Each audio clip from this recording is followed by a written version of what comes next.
So you've mentioned several times now that you're quite bullish on silver and on gold as well, I assume. Yes. Um, how how do you base your bullish outlook? What is that based on? And then give us some idea of how long you think out into the future that bull market ought to continue.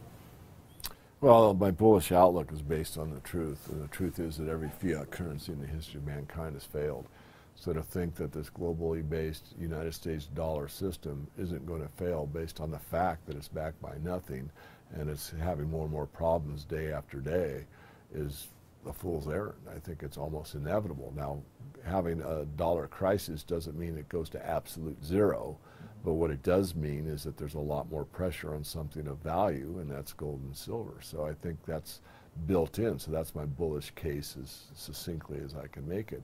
Longer term, I think we've probably got 5-6 more years. I do think at some point you're going to see things take place either from the bottom up or the top down that will start to rectify the problem. And I'd bring it back to Utah here and say the Sound Money conference that I attended earlier, and the Utah Monetary Conference I'm attending now, is a step in the right direction. If you have one state out of the union that you're able to choose a currency, you can choose a Federal Reserve note, or you could choose gold and silver or precious metals to do a transaction, then this is going to give people the ability to start moving in that direction, and there'll be other states that follow.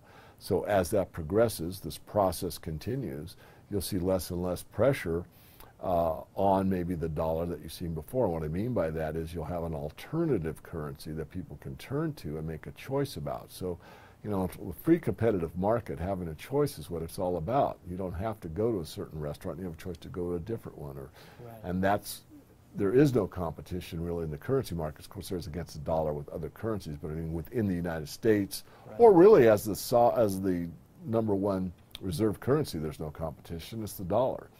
But now if you could get gold and silver to compete with that, which Utah is doing, and there are other places as well. I mean, gold money, you can transact with another gold money participant, for example, but there's such a small group relative to people on the planet. So, but it's something like that. So I forecast that over time, the system will probably start to rectify itself.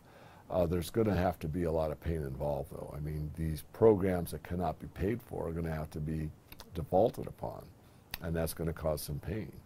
But eventually, these too big to fails will fail. Some of these programs that have been promises of government, I'm not just speaking of the United States government, I'm talking the Greek government. I'm talking about the political system globally has promised more than they can deliver, and that these situations can't go on. They can't keep pretending that they're solvent when they're insolvent.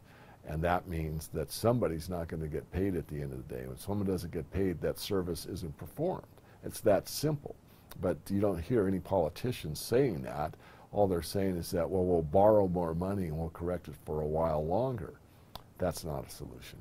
So until real solutions come to the fore, you're going to see more and more people moving toward sound principles, sound money. So and the bull market outlook for you is as long as there is chaos, there's fear, and there's the potential, that's a very real potential, for things like default on the basis of all these countries, including the United States, that have promised so much and just don't have the capacity to be able to deliver that. As long as those conditions are not rectified, then we're going to be in a long-term bull market for the precious metals, because that's where people turn for safety, for insurance against that chaos.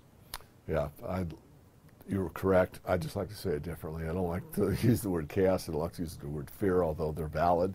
I just like to say, as long as the political system on a global basis is unable to step up and tell the truth, then we're going to have these problems.